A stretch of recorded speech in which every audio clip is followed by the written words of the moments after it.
Hello, Misfits. This is Kate. And this is Kevin. Welcome to Horrorwood.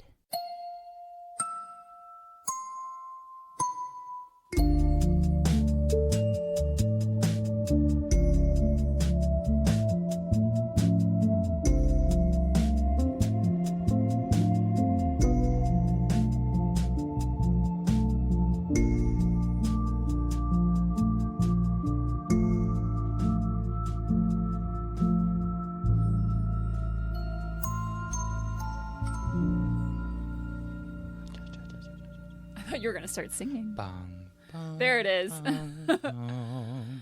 Here we are, back in the crime closet. Crime closet. It's been a little chaotic lately. I don't know what time is anymore. Yeah. Days are melding together. The other day I thought it was Wednesday, like Monday or Tuesday I thought it was Wednesday. And I had these emails in my work inbox that was like, I need an answer by Wednesday. And I was like, I got to do it all. Now, right now. And I did. And then I was like, oh, wait, today's Wednesday when we're recording this. Yes. Not when you're hearing this. Don't you get confused. I'm confused about all of it. I'm also a little lightheaded and weak because Matt and I are doing a juice thing. Kate. So we're not going crazy. We were going to do like a 3-day juice cleanse, and then it was super expensive, and we were like, ew, no. And so I was like, what if we just did a juice? Like replaced one meal with juice. Oh.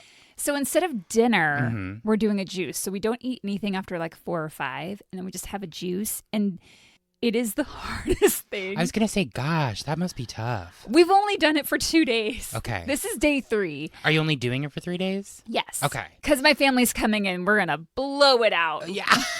We're going to have all kinds of food. So a couple questions. Yes. Also, I did a juice cleanse once. How'd it go for you? Great. Oh. I lost like 15 pounds of water weight. Oh my goodness. Like excuse me, you can bleep me. I shit my brains out for 3 days because all I 3 did. days? Yeah.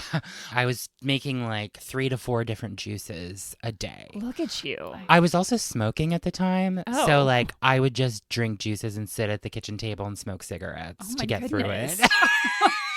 Oh my God. So yeah, and I was like ice cold diarrhea for like 3 days. Wait, I'm sorry. Did you say ice cold? I'm making a joke. It wasn't cold. I was like, that sounds like you might have a problem. No, but it was so tough. I hope I feel like cleansed and refreshed. Right now, I just feel angry. I'll probably pass out. I'm so freaking hungry right now. Well, if you need to lay down, I can talk to the listener for Thank a little you. while. I do like when I have to leave the room for whatever reason and you start talking to the listeners. It's one of my favorite things when I'm editing. It. I'm like, what did he say? What did I say to them? We've got something to say right now.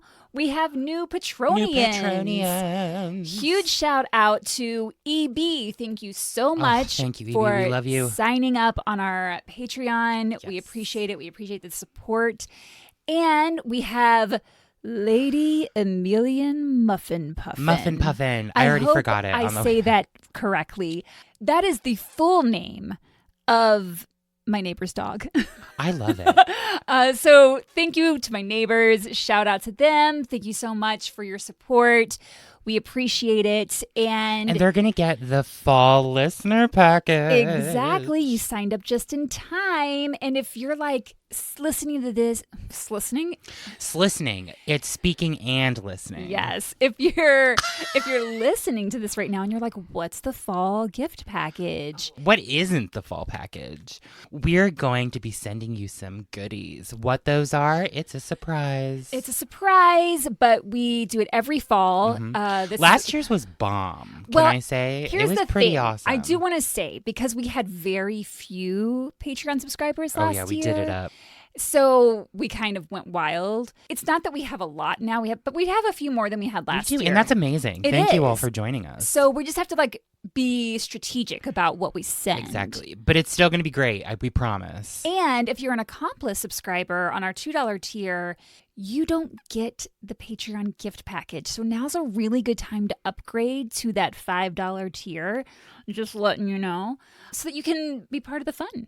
But you have to sign up by September 1st because we need time to get things together and we need to know how many we're sending, that kind of thing. So sign up by September 1st. You can sign up on the Patreon after September 1st. Like, go nuts. Yeah. We just can't guarantee that we'll get you a fall gift package. Yes, we'll do our best. We'll do our absolute best. And today I'm going to do my best to stay coherent, not pass out from juicing, and tell you the story of actress Olive Thomas. Olive Thomas was the wife of Jack Pickford, making her Mary Pickford's sister-in-law. Pickford! You sounded so enthusiastic. We know Mary Pickford. We know her. Mary P. Jack was her younger brother. Got you. Olive's death in 1920 at the age of just 25 is considered one of the first major Hollywood scandals and was highly sensationalized in the press. Oh, shit. That's really young. Very young. I don't know that there's any scandal here. I think the media just wanted to stir up some drama. As they do. But her death was tragic for sure. And if things went down the way I believe they did, her death was also 100% preventable. Oh, well, fuck. So who was Olive Thomas? Olive. She was born on October 20th, 1894 in Charleroi, Pennsylvania. Charleroi? Charleroi is an industrial town. Think coal mining, steel mills. It was a big glass manufacturing town. They were big on glass. So where I'm from in West Virginia is nearby the, and I'm going to blank on the name, a very old and famous glass factory. Fenton. Oh, okay. Fenton Glass had their thing there. Yeah. So like that Big glass area, big people. glass area. Her parents were Mike and Raina Duffy, both of Irish descent. Mike worked in the factories as a stonemason, and Raina stayed home with their 3 kids. Their oldest was Michael James, who went by Jimmy, born in 1893. Then a year and a half later, Olive was born, and their youngest was William, or Willie, born in 1898. So Olive was the middle child and the only girl. A lot of reports out there say that she was the oldest. I saw the 1900 census, and it has their birth years. Okay. She is the middle child. Her birth certificate lists her name as Oliva R. Duffy. Not sure what the R stands for. The birth certificate doesn't say. But she was baptized under the name Oliveretta Elaine Duffy. Oliveretta? Is that not the most gorgeous name? I am obsessed with that. I I'm love changing it. my email address to Oliveretta at comeonoverhereanddance.org. Better claim it now. An article in the Pittsburgh Press says that Olive's mom gave her the middle name Elaine because she seemed, quote, to be born for happiness, and Elaine is a happy-sounding name. It is a happy-sounding name. Patricia Earhart, a cousin of Olive's, said that the Duffys were a close, loving family, and they were very supportive of one another. They lived in a modest house, and they didn't have much, but they got by. Good. Mike was the breadwinner. Raina was taking care of the house and the kids. But in March of 1900, when Olive was just 5 years old, her dad, Mike, was killed in an accident. There aren't a lot of details about his death, but from what I can tell, it happened on the job. I believe it was a work-related accident. That's tough. He was only 32 at the time. Oh, and with a young family. Yes. His wife was just 24, and now she's left to raise 3 kids on her own. Raina was her name? Raina. Mm-hmm. And because he had been the one making the money, Olive and her family were left destitute. Raina couldn't afford their home, so she packed up the kids and went to live with her mother in Glassport, a town about 22 miles away. Okay. Raina got a job cleaning houses, and the kids did what they could do to help their grandmother on the farm, but they were young, so they just kind of helped out where they were able. Right. After cleaning houses for a while, Raina found a more steady position working at a restaurant in Glassport, and she was able to make a little bit more money and move into a small apartment for her and the kids. But it was a struggle. They didn't have money to go out and do fun things, and Raina was constantly working to make ends meet. She had 3 kids under the age of 10. Someone was always sick. Someone was always in need of a new pair of shoes because they'd outgrown their current ones. It was tough. This went on for about a year until Raina met and married Harry Van Kirk, who worked on the railroad all the livelong day. All the livelong day. Had to. And after a few years, the family moved again to McKees Rocks, which was a lot closer to Pittsburgh, the big city. Honey? I love Pittsburgh. I don't think I've ever been. Oh, Kate, it's a cool city. I think you'd enjoy it. It seems cool. My dad is from there, and my grandparents lived there. So I spent like every few months we go up for a week or so, and like I love Pittsburgh. I almost moved there after coming back from London. Oh, wow. I was looking at Chicago, New York, and Pittsburgh. I'm glad you came to Chicago. And I ended up in Chicago. Yay. And we're all the better for it. Yeah, I'd hope so. No, I'm kidding. No, but Pittsburgh is awesome. My favorite thing about it, and if you know the area or you've read The Perks of Being a Wallflower by Stephen Chbosky, which is also a great movie, my favorite thing is like when you're coming into the city through Fort Pitt, you go through the mountain, you're in a tunnel that goes through a mountain. I love that. And then you pop right out of it and you're in downtown. It's like being born. It is, into urban life. Ooh. Olive had just finished the 8th grade, and as far as I can tell, that's as far as she went in school because she started working to help her family out with the bills. Of course. According to the Pittsburgh Press, when Olive was just 11 years old, she lied about her age to get a job at Horne's department store in the city as a wrapper girl. So she would wrap up items for shoppers, make their purchases look all nice. I'm going to insert a joke that she was like a rapper. Like, hey, it's Olive R. Working at Horne's, waking up in the morn. Where am I now? I don't know. I'm bad at rapping. When you started that, in my head, I was like, I already know I'm going to cut this, but now I'm going to leave it No. in. I like your voice was like, oh, God damn it. Go for it. No, I'm leaving it in. She made $2.75 a week, which is the equivalent to about $100 today. So for an 11-year-old, that's kind of good. Yeah, not too shabby. Of her $2.75, she'd give her mom around $1 every week to help out with expenses, which left her enough to have a little spending money, but she saved most of her earnings. Good for her. At the end of her first month on the job, she had saved up enough money to buy a pair of silk stockings, which she thought were very fancy. Yes. Normally, she wore plain black cotton stockings, so silk was a luxury, and she'd only wear them on evenings and Sundays, never to work. It wasn't long before Olive's work ethic landed her a promotion to sales girl. She felt so sophisticated. She's an 11-year-old girl. Like, by this time, she's she around 12? like 12, 13. Okay, yeah. well, still, though. She's moving up. She's a little kid. Yeah, she's a little kid. She's amazing. She worked in the gingham department specifically. So like fabrics, dresses, that kind of thing. And in an interview with Motion Picture Magazine years later, she said, I am a good judge of ginghams to this day. No one can put anything over on me in that line. My ideal of those days was Miss Milligan, the head of the ginghams. She was small and cute, and to be like her someday was the top hope of my childhood. She's like Elle Woods level. She's like with a half loop stitch on China silk. And then she's like, but you can't use a half loop stitch on China silk. And you didn't get this in because I saw it in last May's Vogue. She said that. She said that to a lot of people who tried to dupe her. Exactly. Olive started wearing her hair up and wore skirts and dresses that were a little bit longer than what she was used to wearing because she wanted to seem a little bit older. Okay.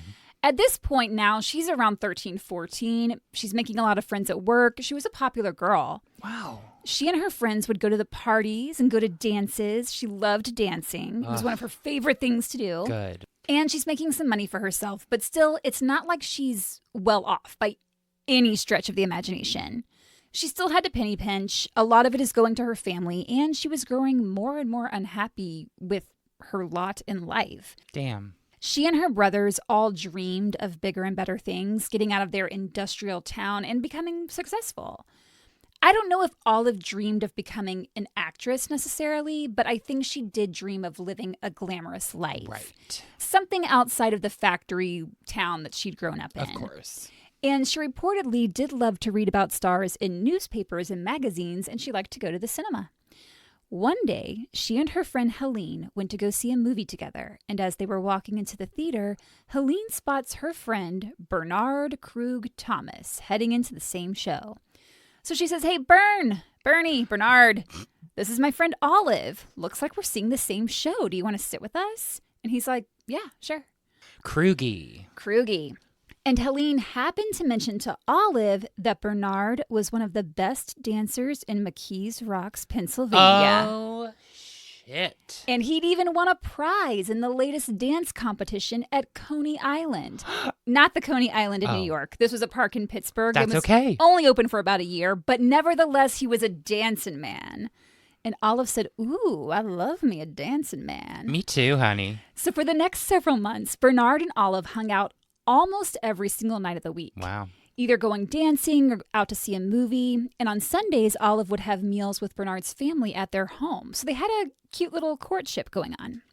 But then Olive's family moved away from McKees Rocks to another town. And although it was only a few miles away, it made it hard for Olive and Bernard to see each other because back then their main form of transportation was horse and buggy.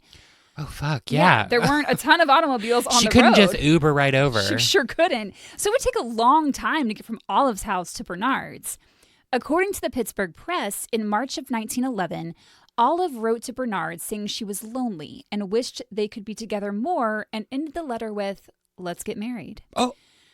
I watched a documentary on Olive as I was prepping this episode called Olive Thomas, Everybody's Sweetheart. It's narrated by Rosanna Arquette and was actually produced by Hugh Hefner. And What? Random. Okay. And in the documentary, they state that Olive married Bernard so that it would be one less mouth for her mother to feed.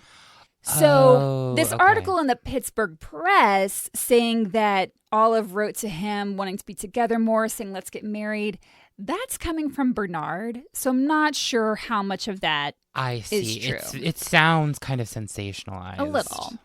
Olive and Bernard got married on April 1st, 1911, April Fool's Day. So I don't know if that's a good thing or bad thing. April Fools. She probably wore her silk stockings. Yes, she did. Her mom had to sign the consent form because she was underage. She was only 16 at the time, and he was 21, which sounds icky, but back then it wasn't uncommon. It was totally fine. Yeah, I don't think anyone would really think twice about it back then. The two lived with Bernard's parents for a while until they were able to get their own apartment. Now that she was married, she quit her job at the department store. According to Bernard, he was working as a clerk at a car company and made $90 a month, $75 of which he gave Olive to run the household. But he said Olive often spent all the money on nights out with her friends or on new clothes, so they struggled to pay the bills. Like I said, I don't know how much I believe of Bernard, but that's what he says.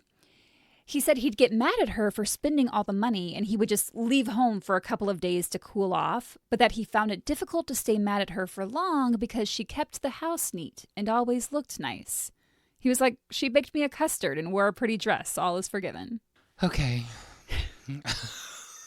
Bernard admits that the two of them spent a lot of money going out dancing and to restaurants. They like to have a good time. But he says Olive needed attention, needed to have people tell her how beautiful she was. She thrived on flattery, and she wanted a luxurious life. And although he loved her, he felt like she was destined to go to New York and be a big star, and having a husband might stand in her way. Journalist James Baubie, who wrote this article in the Pittsburgh Press, said, quote, "When Olive had a chance to become a stage star, Bernard's love was big enough for him to step aside and help her to divorce him to remove the handicap of a husband." So he is committing this huge selfless act in the name of love. Whoa. What? Wait. Handicap of having a husband? Yeah. Bernard is saying, like, I didn't want to hold her back. No, I get that. I just feel like that's a really, in this time, like, I feel like that's a big thing for a husband to do. Yeah, and I don't think he did it. Okay. Because in the documentary that I watched, it says Olive is the one who filed for divorce in 1914, citing cruelty and claiming Bernard was physically abusive toward her. Oh, okay. So here's the real story. And that's in the divorce decree. So he there was some lies being told. I think he tells himself some things to make himself feel better about something. him. Yeah. Okay. However, she did keep his last name, which is interesting. So she was now Olive Thomas. It was Olive Duffy before, right? Yes. Okay. Olive Thomas. I could see how that sounds a little like looser on the tongue. Maybe. Is that a thing? I don't know. Yeah. The Pittsburgh Press article, again, the contents of which are mostly gleaned from an interview with Bernard nearly 11 years after Olive's death. Okay. Seemed to paint a picture that he was this saint and that Olive never stopped loving him.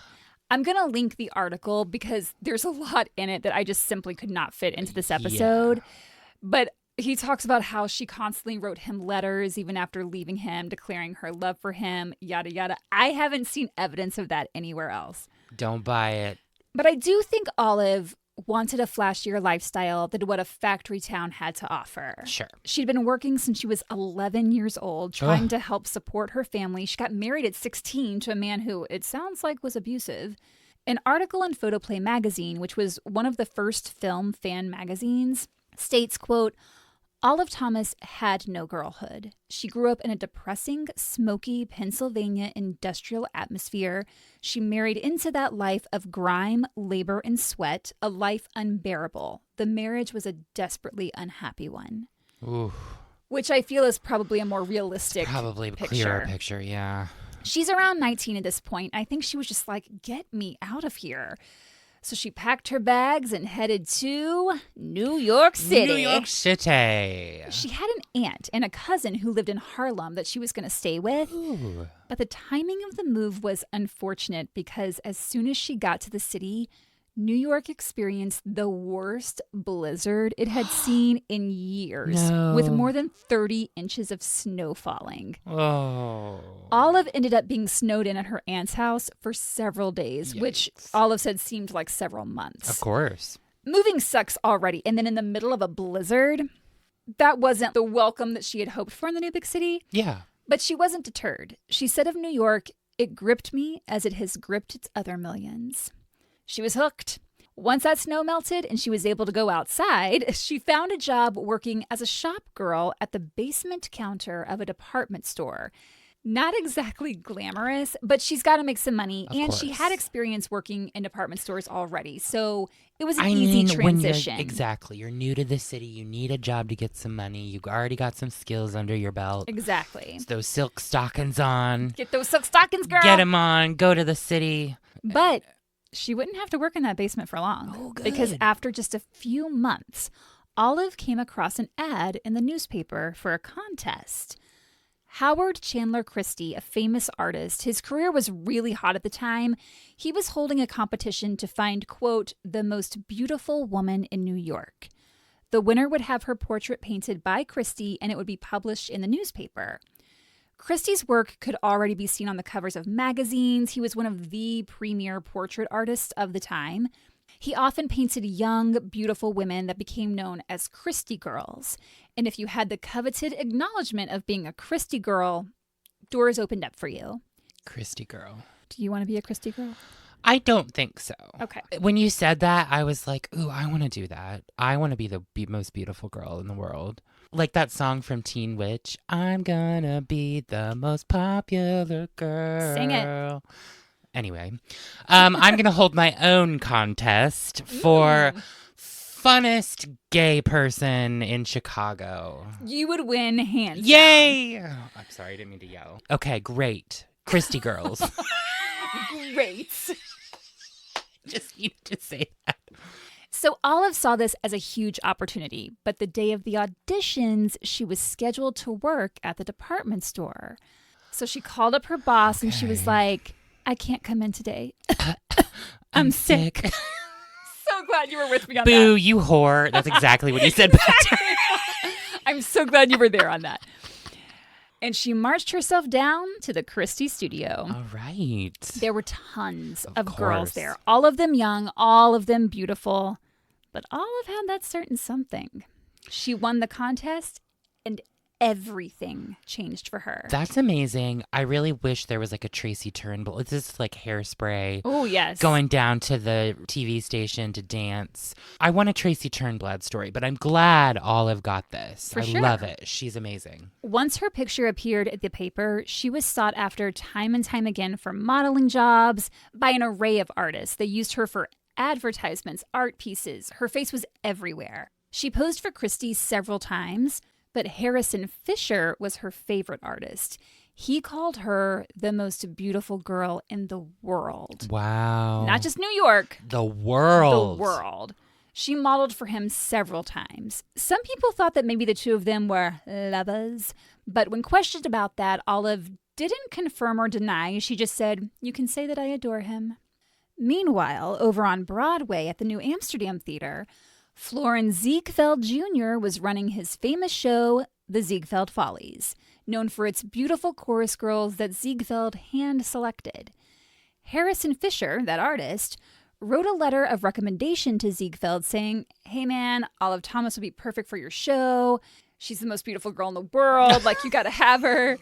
And when Ziegfeld met with her, he felt the same way. Wow. And so Olive joined the Follies. Olive, however, claims there was no letter of introduction. In an interview for Motion Picture Magazine, she states that she just went to the theater and asked Ziegfeld for the job and got it. Either way, she was a Follies girl now. Okay, Follies girl. I do have to wonder and worry a little bit about industry men at this time. Oh, like, they were awful. I was going to say, like, I'm sure she's experiencing, like, harassment. I'm not making any kind of claims. I'm just saying, you know, I'm sure that was rampant. Oh, I'm sure. At the time. To be part of a Ziegfeld show meant you were top tier. You had made it. Ooh. It became apparent pretty quickly that Olive was Ziegfeld's favorite girl. She was in multiple Follies scenes and a featured performer in many of them. He liked her a lot. The two began a relationship. Oh, there we go. Though it was said to be a tempestuous one. He was attracted to that fiery nature of hers. She was impulsive, she was energetic, and he loved that. She spent just one season in the Follies in 1915 before he moved her to his new and more intimate show, The Midnight Frolic. Ooh, what's that? The Frolic was performed upstairs in the rooftop garden of the New Amsterdam Theater. Have you been to that theater? What? Is it still New Amsterdam Theater? Yes. What plays there? Currently, it's Aladdin. It's been Aladdin for years. I don't think I've been there. I haven't either. At that time, the show The Midnight Frolic was a hotspot for powerful celebrities. Wow. Like the Vanderbilts, newspaper magnate William Randolph Hearst. Like, that was the clientele. Thirsty. Thirsty. It was very upper class. Uh-huh. The show started at midnight and went until like 4 a.m. Whoa. I'm already tired. What is the show? So, just dancing girls? It was a late night interactive show. Oh. It had more of a party-like nightclub vibe. Sure. The girls in the show would walk around covered in balloons, and the men in the audience were encouraged to pop the balloons with their cigars.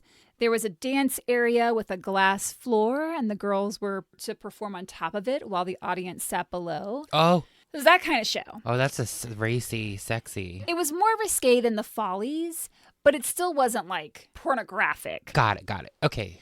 And Ziegfeld insisted that the audience would be applauding so much that he placed small wooden hammers on every table. So at the end of each number, everyone's banging hammers on tables. Little gavels? Little gavels. Oh, that's cute. Imagine the liability of that today, though. Oh. Like, here's your weapon. Go on into this public venue. Here's your hammer. It's like, you better hope that they like the show, because if they don't... Hammer's coming right at you. Like in the Follies, Olive was in several numbers in the Frolic, more than the other girls, and featured quite often. Ziegfeld wasn't really hiding his feelings for Olive. Okay. It wasn't the first time he had gotten involved with one of his Follies girls, and it was no secret to anyone, not even his wife, that he and Olive were in a relationship. Ziegfeld was married to famed actress Billie Burke. Billie knew what her husband was up to, and she was devastated. She said she would just cry her eyes out anytime she heard of the two of them partying together or going out on a yacht together. Ziegfeld even commissioned a nude portrait of Olive from artist Alberto Vargas. A year into their relationship, Olive begged Ziegfeld to divorce Billie and marry her, but he refused. He's like, "I'm not going to leave my wife." Meanwhile, thanks to her appearances in the Midnight Frolic, Hollywood started to take notice of Olive. Oh, hey. She was asked to come out to LA, presumably for some meetings, and it was while she was in California in March of 2016 that she attended a dance at Nat Goodwin's Beach Cafe in Santa Monica. Nat Goodwin was a vaudevillian and film actor and cafe owner, apparently. Hey. The cafe wasn't like some little diner type of place. Okay. It was huge. There was a ballroom, a roof garden. He ran a cabaret there. It was beautiful. Wow. And when Olive went there, she met Jack Pickford. Pickford. the younger brother of actress Mary Pickford, who at this time was at the height of her career. Yeah, she was all that in a bag of chips. Yes. Olive was pissed off at Ziegfeld for not ending things with his wife, and she found Jack charming. She was like, I'm going to hang out with this guy. They hit it off. She was like, if Ziegfeld isn't going to commit to me, then I don't need to be with just him. No surprise, when Ziegfeld heard about Olive and Jack, he did not approve. He said he didn't think Jack was good enough for her. Shut your fucking face, Ziegfeld. You're a jack shit. Well, he might have been onto something. Damn, but also shut up. It's not your business. Jack spent most of his life riding the coattails of his sister. Sure. Mary Pickford was definitely the star of the family, and whenever she would sign a contract with a studio or land a job, she made sure to secure jobs for her family members as well. Like, she was taking care of everybody. Yes. Taking care of business. Yes. Jack was in a ton of films, but he was a wild child. He liked to party, which worked out well for Olive because she liked to go out and have a good time. But Jack was also a drug abuser and alcoholic, not to mention a womanizer. Boy, don't try to front. That's bad. But also, no, just what you, But Olive became sort of infatuated with him. Okay. She could have had any man she wanted, really. Her face was on the cover of magazines. She had the distinction of being a performer in the Midnight Frolic, which meant a lot. Wealthy and powerful men pursued her and were constantly giving her expensive gifts. The German ambassador Bernstorff gave her a string of pearls valued at $10,000 back then. That's a lot of money. Oh my God. But Jack Pickford also gave her fancy presents, including a platinum cigarette holder with the inscription, "To Olive Thomas, the only sweetheart I will ever have." That's beautiful. It would prove untrue. He married 2 more Follies girls after her death, but she was smitten. Ugh, well, fuck that. Also, I want to go back to when I smoked cigarettes. My mom once got me a silver-plated cigarette holder with my initials carved on it, and it had a lighter inside, too. Huh. I don't smoke anymore, but... I'm just surprised that your mom encouraged it. She smoked, too. Oh, okay. I even bought one of those holders, like the long holders. You know, I was in a double wide, like on a lazy boy, watching Gone with the Wind with my like long cigarette holder. I love this in rural West Virginia. You guys, it's borderline like Silence of the Lambs, but I love it. Obsessed. Meanwhile, Billie Burke is trying to hang on to her husband Ziegfeld. She was like, Olive is considered the most beautiful girl in the world. My husband's having an affair with her. How can I compete with that? Mm-hmm. She wrote in her autobiography that she actually retired from acting around this time so she could be home more and try to save the marriage. And she stayed out of work for years. But when the Great Depression hit, Ziegfeld's fortune was wiped out and Billie had to go back to work to survive. She would, of course, become immortalized as Glinda the Good Witch in The Wizard of Oz. Oh, I love that. Things between Olive and Jack were heating up, and so was her career. In the summer of 1916, she signed with the International Film Company. Her first on-screen credit was in the 10th chapter, so the 10th episode, basically, of the serial Beatrice Fairfax. She was what we would think of as a guest star. Okay. The show was shot in a studio in Ithaca, New York, and she was still performing in the Midnight Frolic. So she's still living in New York at this time. The Frolic show went from midnight to 4 a.m., and then Olive had to report to the studio at 9 a.m. Oh.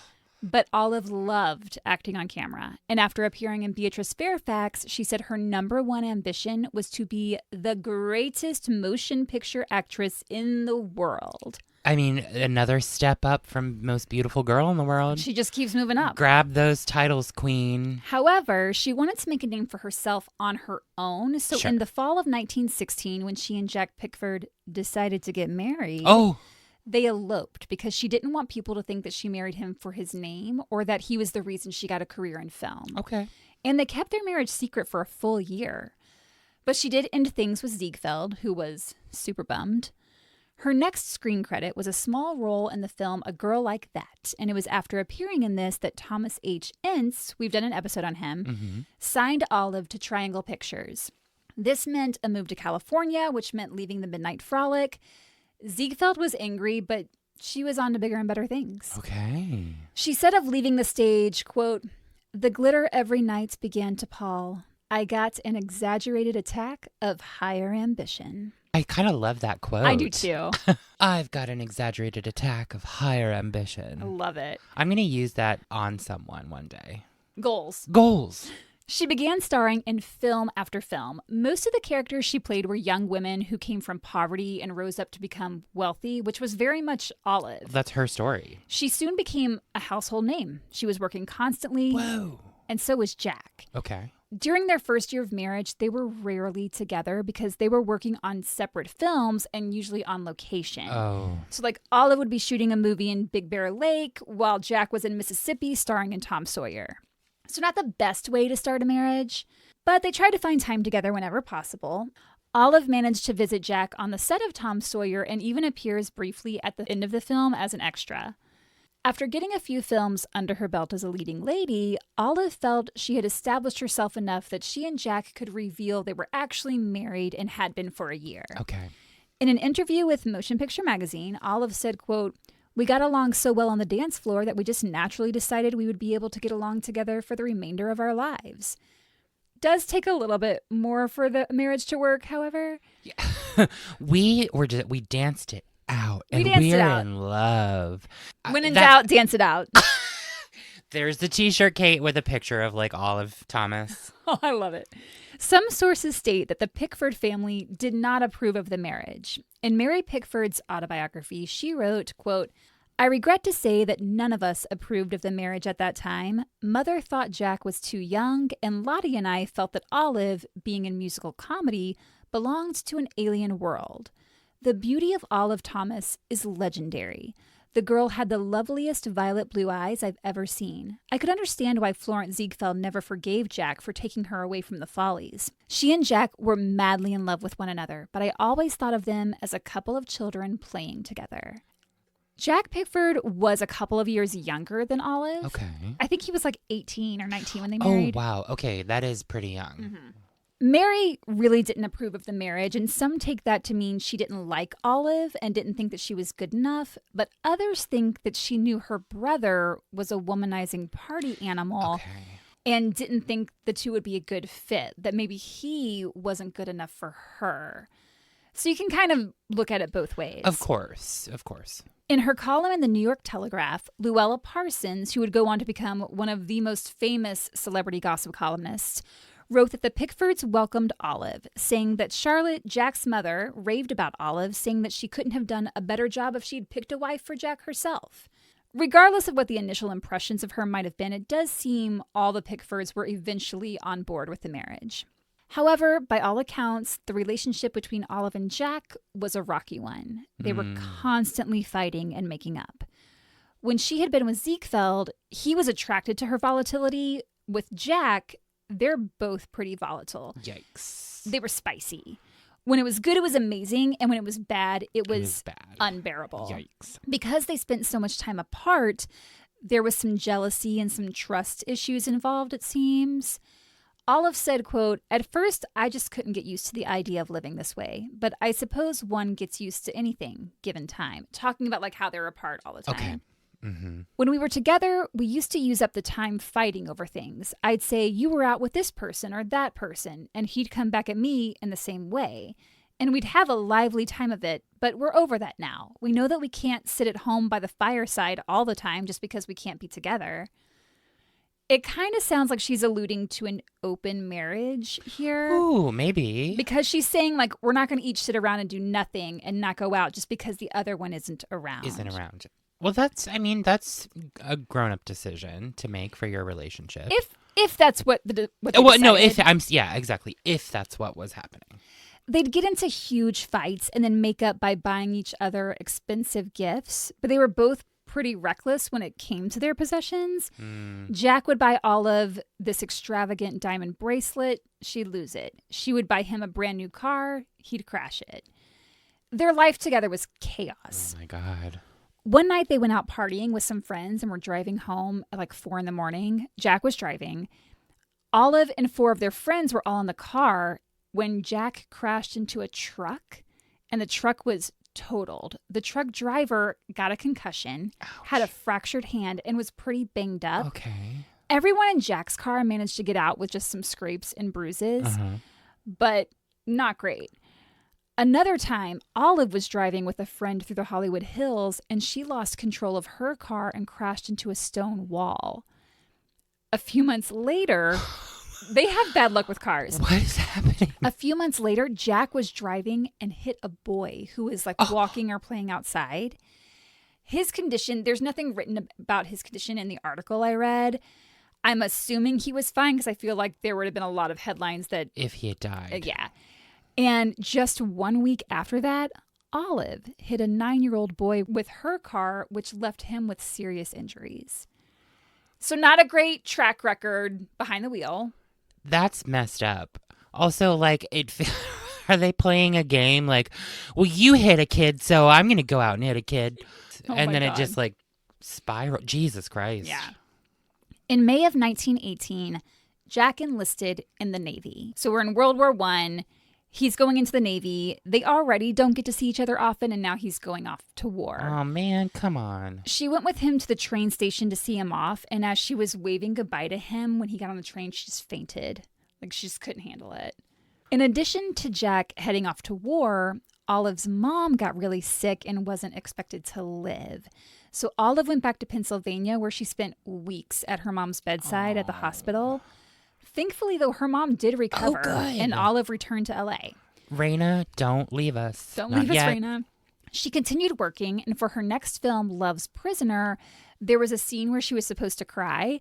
So the cameras start rolling, and the director, John Francis Dillon, calls action, but Olive just couldn't get the tears to come. And she tried thinking of like all the saddest things that she could think of, but she just couldn't do it. And she was talking to someone else on set, and she said, I think I'm cried out. First, I was called east by my mother's illness, where she almost died. And then Jack enlisted and went to war. I'm afraid that these bigger things have blotted up the tears that once I could give to the screen. Well, the director hears this and is like, oh, maybe I can use this. So he pulls her aside and is like, you should think about what could happen to Jack while he's at war. He might not come back. He's like, your husband might die. Now cry. Jesus Christ. But his tactics kind of had the opposite effect on her. She told him, I'm not afraid. Jack's doing the thing I would want him to do, and I can be brave. That's a terrible thing to do to somebody. Yeah. Also, I thought you were going to say, like, when she had the opposite reaction, she, like, couldn't keep her... Like, she was, like, laughing and breaking during the scene. I don't think she went that far. She's, like, trying to get her lines out. She's like... I don't think she was like, ha ha, Jack's at war. Ha ha ha. Olive felt proud that she had this respectable military man for a husband, and Jack's family was really proud of him, that he was going into the military. They hoped it would make him grow up a little bit, maybe tame down his partying ways. But Jack, he just doesn't know what's good for him. While in the Navy, he got involved in a scheme taking bribes from rich young men who wanted to avoid facing any fighting on the front lines. Basically, it was a way to ensure that men with enough money wouldn't have to actually perform any military service. Oh. They pay a little money, they get a cushy desk job. The mastermind of the scheme was Lieutenant Benjamin Davis, but Jack acted as a go-between. Oh, I was going to ask, like, wait, how did he set that up? Mm-hmm. When the scheme came to light, the Navy deemed Jack undesirable, and he was going to be dishonorably discharged. Dishonorably. But the Pickfords, his sister Mary and mother Charlotte in particular, weren't having it. No. They appealed to Joseph Tumulty, the private secretary to President Woodrow Wilson. And Jack's discharge was changed from dishonorable to ordinary. Ordinary. That's how much power the Pickford family had. Wow, that's a big fucking deal. Meanwhile, Olive, known to friends as Olly, is the darling of Triangle Pictures. In every source I read or interview I watched, everyone just talks about how likable she was. Oh, that's very sweet. She was so down to earth and approachable that people were drawn to her. One interviewer said of Olive, quote, there is nothing upstage about Olive Thomas. Like she wasn't like conceited or anything. Sure. She'll kid backward and forward. She delights in startling people, and especially in shocking the dignified ones. Excess of dignity is as provocative to her as the red flag is to the bull, and she loves to take its possessors down all the pegs she can. Oh my God. I love it. She's getting ready for interviews. She's like wearing fake vampire teeth and like jumping out and being like, rah! Oh don't think that's how. No, I know, but I like to imagine that's how it was. You and just wish you were wearing and they were like, teeth. "Oh, Olive, you scared me, honey." So continuing that quote, underneath all the kidding, no matter what she might say, there's a bubbling humanity, a freedom from sarcasm that wins her way into the hearts of all. So she just liked to keep it real, you know? Yeah, like hanging out, like. Who are chill. you right now? Like, loosen up, yo. Chill. She's sitting back in her chair when they come in and she's like, sup. Within 2 hours of starting work at Triangle Pictures, she knew the names and nicknames of everyone on the lot. She knew the names of everyone's dog. She was a big dog lover. There are a bunch of pictures of her online just posing with different dogs. It's amazing.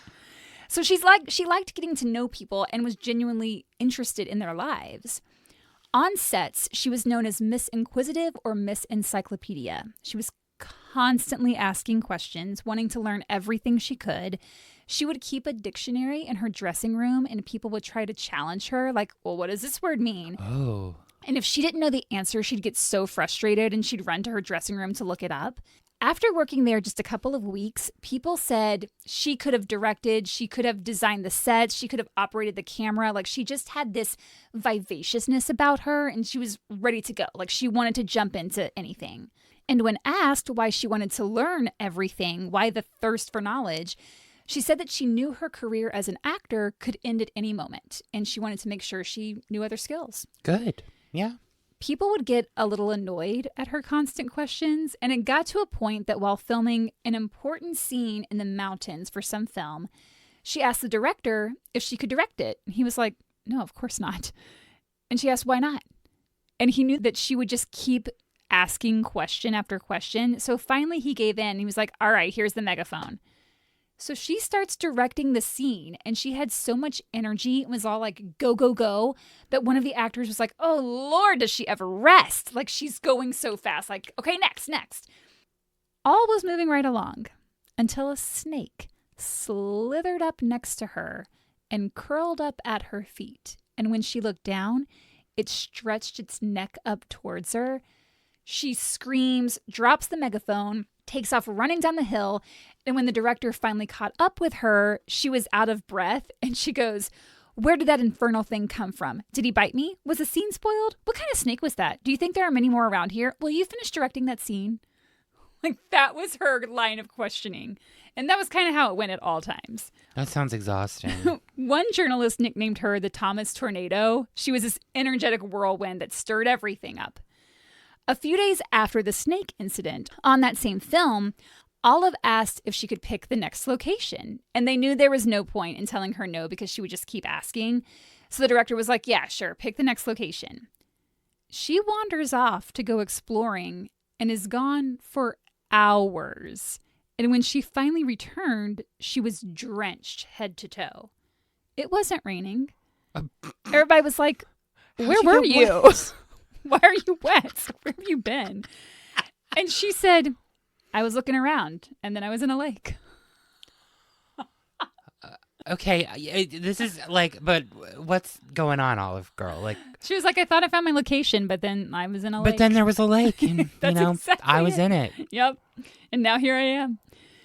But no one could stay upset with her because she was so charming and her work ethic was unparalleled. Her director said of her, quote, that girl has a businesswoman's head. I believe she will be capable of directing someday. But he said she'd never be able to direct tragedies, that comedies would be more her thing, saying, quote, she'd speed up Lady Macbeth and have her doing a foxtrot and a handspring. Olive is a joy of living optimist, an intelligent one. I like the thought of an upbeat Lady Macbeth, like Hamlet. I like a hand-springing Lady Macbeth. Hand-springing Lady Macbeth. Yeah. Like, she's like, out, dance spot. and then does a flip. Yeah. I love it. Cirque du Soleil style. Yeah. Oh, there's like a Cirque Hamlet happening right now. Oh. We should look into that. Let's look at that. Herbert Howe of Motion Picture Magazine once asked Olive, and this is such a male question of the time to a leading lady, he asked, have you brains? And she looked at him and she gave him a little smile and she said, The best way to find out whether I've got 'em is to ask somebody, isn't it? Do you think I ask too many questions? Are all film actresses boobs? Do you think I have brains? And he said, I don't know. You're almost too good looking, Miss Thomas, to be so afflicted. And she replied, is it an affliction? After this interaction, Herbert Howe ends his article by saying, I have an awful hunch that the young lady is a beauty with brains. But where did she get 'em? Oh, Herb. Yeah. Fuck yourself. Just as Olive was dominating at Triangle Pictures, the three heads of the studio, Thomas H. Ince, D.W. Griffith, and Max Sennett, all started stepping away to form their own companies. So it's starting to look like Triangle might not be around much longer. Okay. And then the flu epidemic hit. No. Is this the Spanish flu? Mm-hmm. This is the no. big flu of like 1918 to 1920. This is what everyone was like comparing COVID to. Yes. It affected everyone at the studio, and with the owners already beginning to disband, that was the end of Triangle Pictures. But Olive wasn't work without long. Producers everywhere were vying to work with the star, but it was Myron Selznick who won her over. You said work without long. Long without work? Where did I say that? That was funny. I think you said... I feel like I said that too. But Olive wasn't work without long. It was quick. But I was like, wait. When you said that, that's what I said. I like in my head, I was like, yeah, it does feel like I said that. She wasn't without work long. Okay. That's a sentence, right? Yeah, I think so. Why does it sound so weird? Sounds weird. She got to work again soon. We all knew. It's on me for calling it out. No, I'm glad you did. Myron Selznick was the brother of David O. Selznick. David was a producer who would go on to win an Oscar for your favorite movie as a kid that you were talking about earlier. Gone with the Wind. Gone with the Wind. Wizard of the Wind. It's this movie that nobody else has seen. Their father was producer Lis J Selnick. Myron was about 4 years younger than Olive, also from Pennsylvania, and knew of Olive's talents from the Follies and from her films, obviously. And he actually convinced his father, Louis, to form a company for Olive where she would be the star. Wow, her own company. They created a whole ass company for this queen. That's amazing. She became the leading lady of Selznick Pictures. And by this point, Jack was back home from the Navy, so they got to spend a little time together before each went to work on separate projects.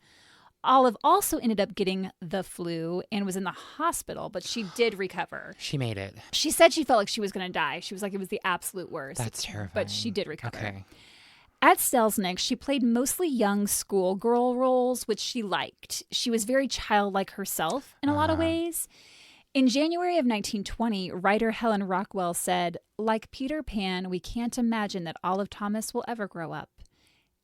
And tragically, those words would end up as eerie foreshadowing. Oh, I don't like it. Olive's most notable film is probably The Flapper from 1920. It was the first film to portray the flapper lifestyle, and she was the first actress to play a leading character who was a flapper.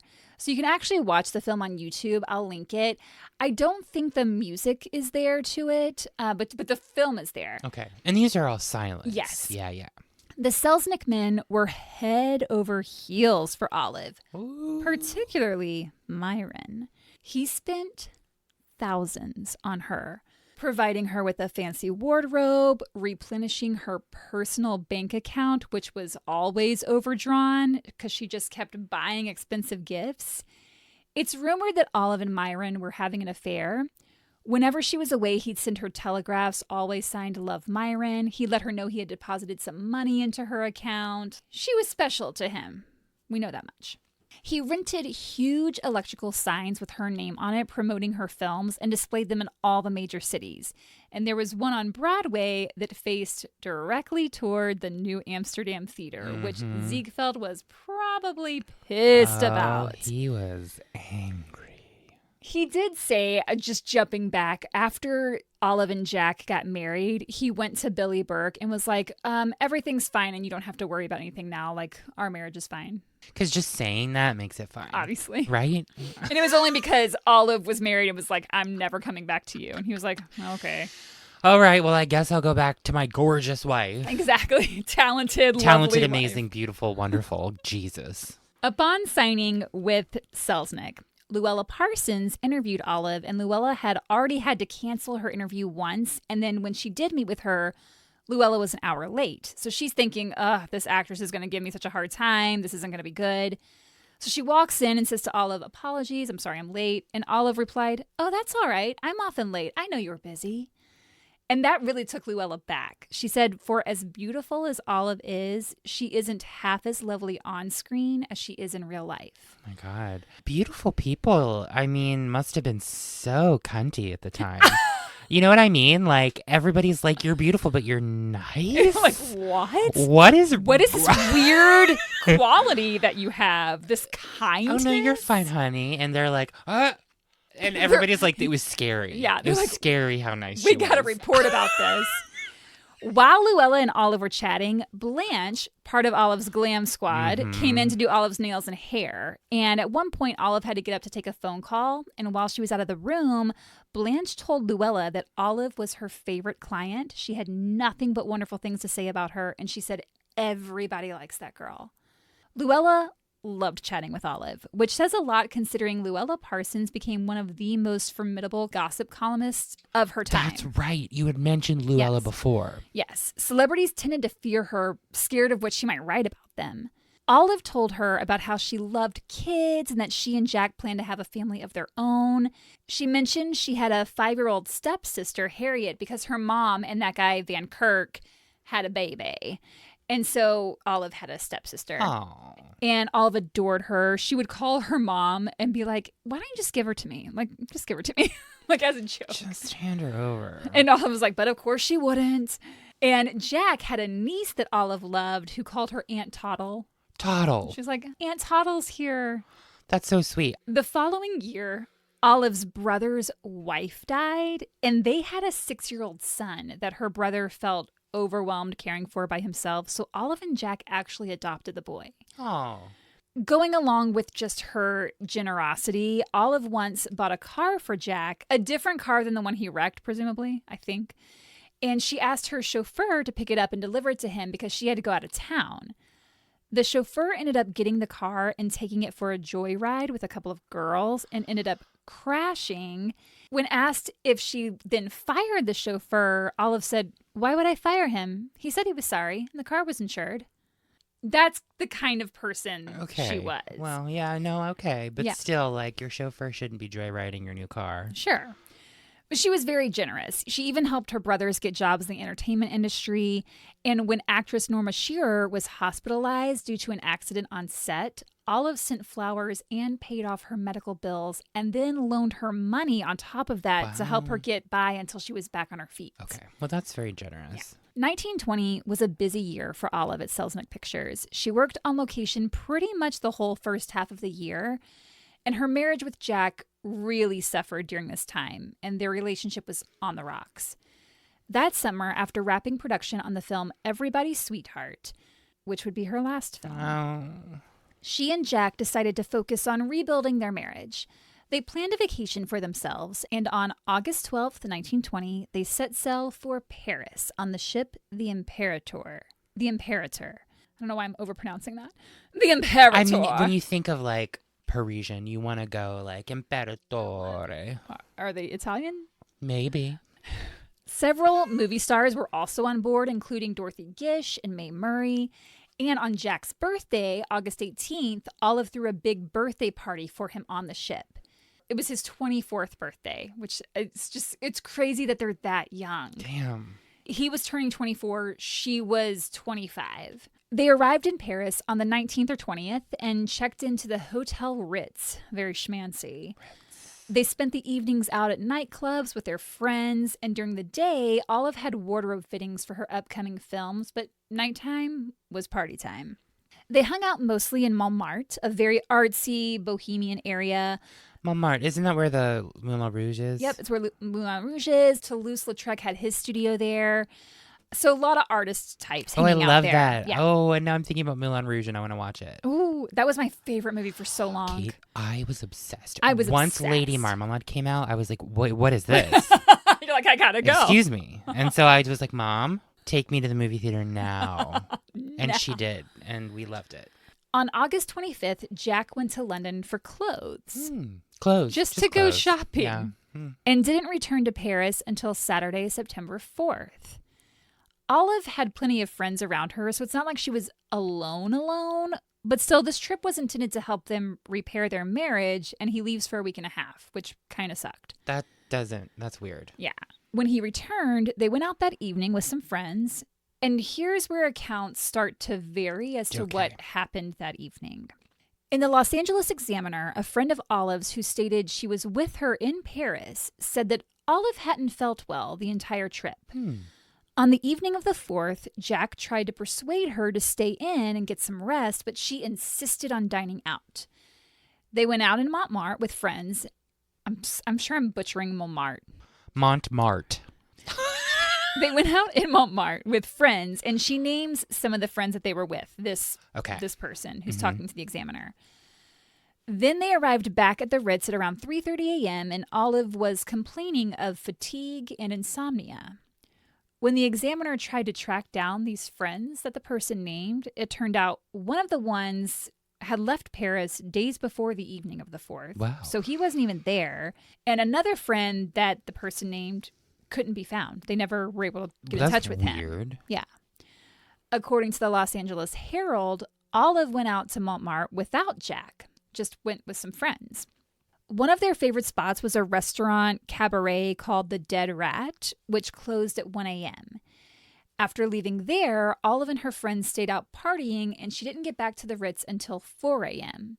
Jack, who'd been waiting up for her, was pissed. When he began arguing with her, she went into the bathroom. This is all in the Herald. The Herald gets the date wrong. They say it was Sunday night, not Saturday night, which makes me question the validity of the rest of the article. Well, yeah. I mean, if you can't get one simple thing right. In a different article in the Los Angeles Examiner, writer Forbes Fairburn references a letter supposedly written by a close friend of Jack and Olive, but their name's not mentioned, who was with the couple in Paris on the night in question. This anonymous friend was writing to another friend that during the first half of the Paris trip, Olive and Jack were unbelievably happy. Everything was going great. But then he unexpectedly took off to London to get those clothes. That's throwing me a little bit. You know what I mean? Like, why take that off for that amount of time?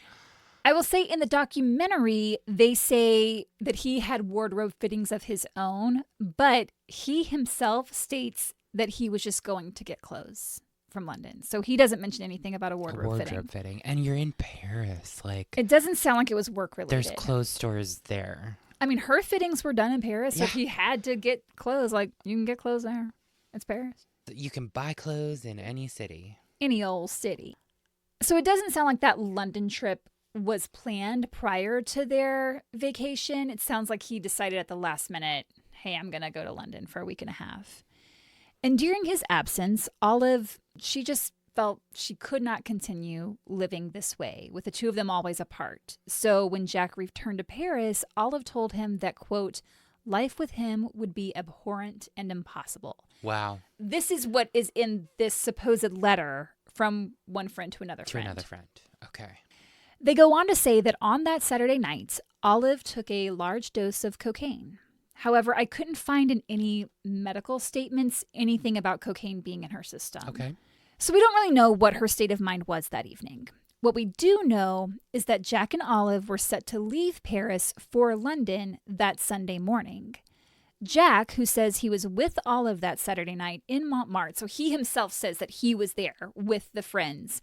He said that they were both tired when they got back to the Ritz, so he suggested they not try to pack then, instead they'd get up early and pack. Got it.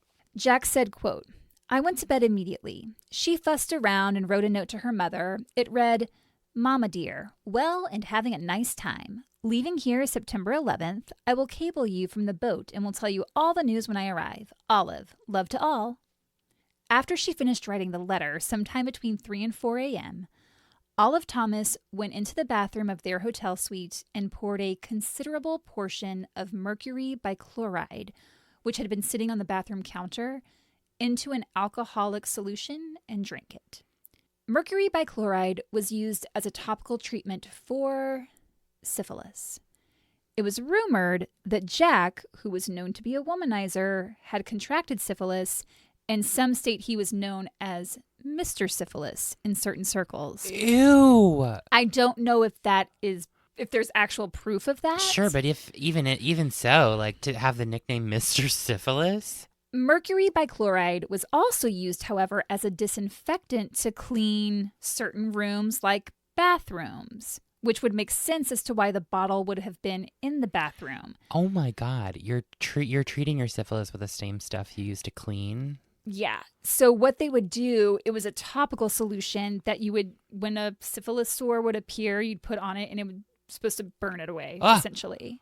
Yeah.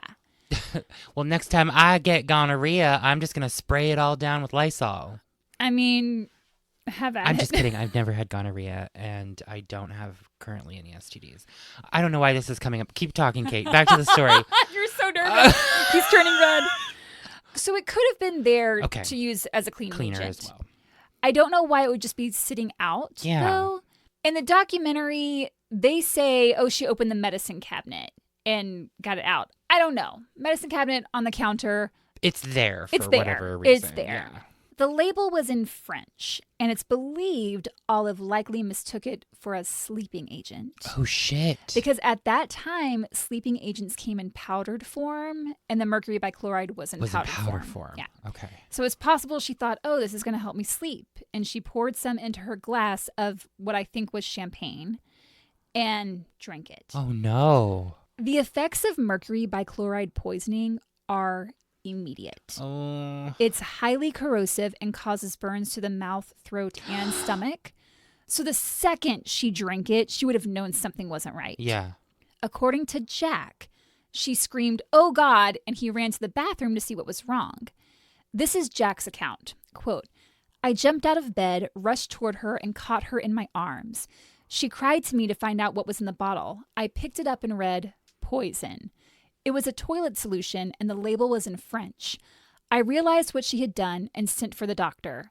Meanwhile, I forced her to drink water in order to make her vomit. She screamed, 'Oh my God, I'm poisoned.'" If your mouth and throat are burned, are you screaming? I would imagine not. I wouldn't think so. He goes on to say, "I forced the whites of eggs down her throat, hoping to offset the poison." That was considered an antidote back then. Oh, yeah, okay. The doctor came. He pumped her stomach 3 times while I held Olive. 9 o'clock in the morning, I got her to the hospital where doctors took charge of her.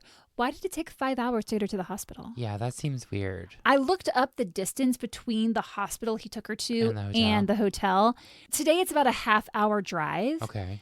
And there were like taxis and things, and they would have had emergency vehicles. A doctor was on site, so I don't know why such a long time to get her there. That's weird to me, yeah. At the hospital, Jack was questioned by the police commissioner. He denied that there were any marital difficulties between him and Olive. He recounted everything that had happened that evening, and it's reported that Olive smiled, which they took to mean that she was agreeing with his statement, because she wouldn't have been able to speak at this point. Olive lay in the hospital for 5 days, during which she went blind, she lost consciousness, the corrosion in her stomach and gastrointestinal tract caused her body to lose fluids, which led to a drop in blood pressure, and her kidneys became inflamed. Olive Thomas died on September 10th, 1920, about a month before her 26th birthday. Oh my God. The media sensationalized the story, reporting Olive had died by suicide after fighting with Jack. There were claims the two of them had been out that evening doing a lot of cocaine. Some reports stated Jack gave Olive the poison intentionally. Jack states the following, quote, this is kind of long, so bear with me. No, it's okay. "We both loved each other since the day we married. The fact that we were separated months at a time made no difference in our affection for each other.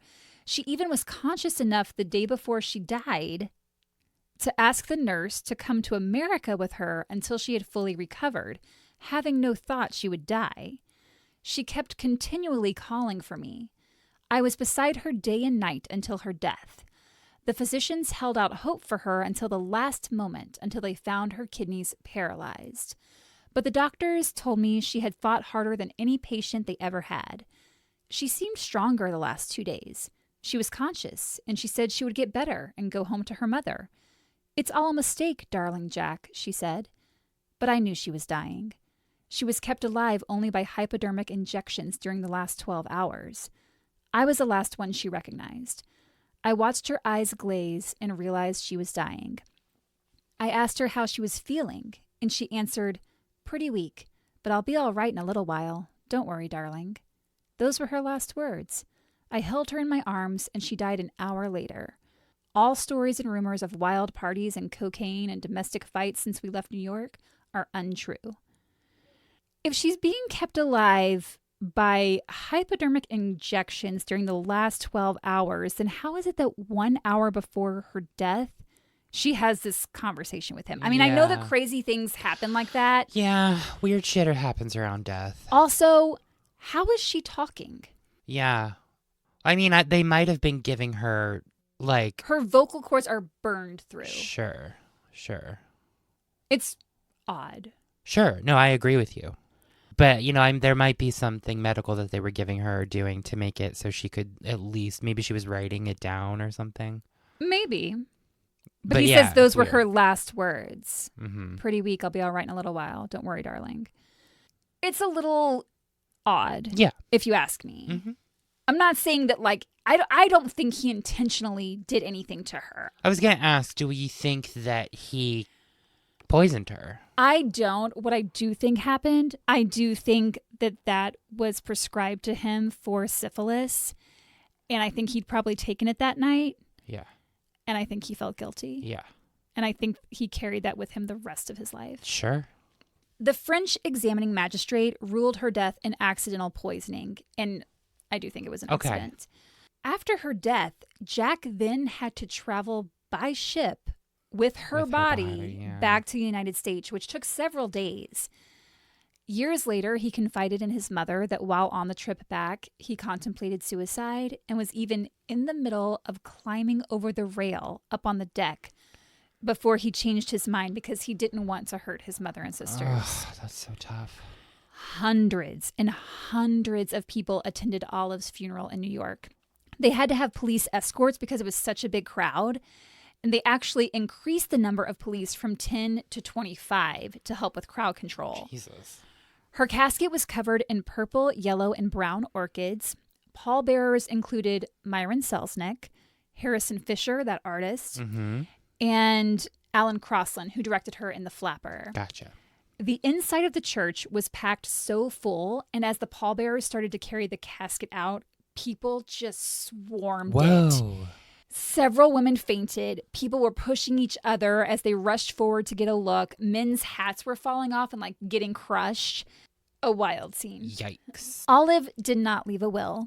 Her belongings were auctioned off, which brought in around $30,000. Everything went to her mother. It's reported that Jack had received a portion of her estate, but gave his portion to Olive's mom. Okay, well, that's really generous of him. He had that Pickford money, so... So he's already rolling in it. A year and a half after Olive's death, Jack remarried. This time to Marilyn Miller, another former Follies girl. The marriage was not a good one and reportedly abusive. Oh, God. Jack was an alcoholic and drug user and was on a downward spiral. Okay. She filed for divorce. He then married again to yet another former Follies girl, Mary Mulhern. She eventually left him, stating he had mistreated her. In 1933, while in Paris, Jack died in the same hospital that Olive had. Oh my God. From progressive multiple neuritis caused by alcoholism. He was 36. Jesus Christ. It's said that Olive haunts the New Amsterdam Theater where she performed as a Follies girl. Oh my goodness. Ushers and security guards have reported feeling someone touch their back only to turn around and no one's there. Back when that movie, The Artist, came out, which is set in the silent film era, employees at the theater started talking about the Follies girls and which ones became silent film stars. And someone said, oh, Olive Thomas was one. And someone else said, yeah, but the real star of that era was Mary Pickford. And then someone goes, I wonder what Olive Thomas would think of The Artist. And right then, and this is confirmed by every staff member in that room, A stack of DVDs, like 13 or 14 DVDs, goes flying off a table about 3 feet across before hitting a wall and crashing to the ground. They said the DVDs had been there for a long time. No one knocked them over. There was nothing that would have been a reason for these DVDs to fall. And they didn't just fall off the table. They flew and hit a wall, and then went down. Whoa. Yeah. Olive was pissed. She was like, don't even say that Mary Pickford was a real star. She's like, get Mary Pickford's fucking name out of your mouth, and just slammed the DVDs. She did. When Aladdin opened at the New Amsterdam in 2014, a woman in the audience went up to an usher in the middle of the first act, and she's like, hey, can I get a booster seat for my kid? You can't really see.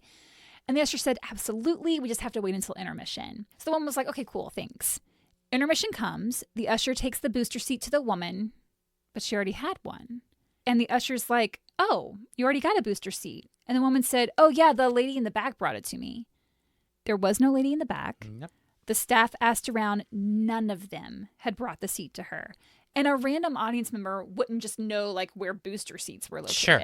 So it's just kind of a weird thing. A coincidence. Olive once said, quote, I think that you die when your time comes and not until then. I feel the same way about other things as I do about death. I don't think you can change anything that's going to happen to you any more than you can change anything that has happened to you. That's why I never worry. And not to end it with Bernard, but I do think he says something that it's just Bernard, her first husband, who seems a little full of himself, judging by the interview he gave this paper, did say something that stood out to me. I just thought it was a fun thing to end with. Or not fun, but he said, quote, I was walking down Fifth Avenue when I saw the bulletin of Olive's death. It was a shock, but not a surprise. It just seemed as if she were born to live in a flash and die the same way. Anything else wouldn't have been like Olive. And that's the story of Olive Thomas. That's fascinating, Kate. Her career was so short. Her life was so short. Yeah, 25. That's so young. Yeah, but she is still very much remembered. Revered and yes. Absolutely. Well, that's wonderful. Yeah, unfortunately, a lot of her films are now lost because silent movies. Although this is a weird thing. So randomly, a bunch of silent films were found at the bottom of a pool in Alaska several years ago, and one of them was one of hers. What the fuck? Bizarre. Why Alaska? Why a pool? I don't know. Yeah. If you've seen any of Olive's films or just have any thoughts on this episode, you can leave us a comment on Instagram, Facebook, or YouTube, or Spotify at Horrorwood Podcast. Or send us an email at horrorwoodpodcast@gmail.com. And if you want one of those fall gift packages, you can hop on over to Patreon at patreon.com/horrorwoodpodcast. That was perfectly said, Kevin. Thank you. You're welcome. Bye. I guess that's all we got.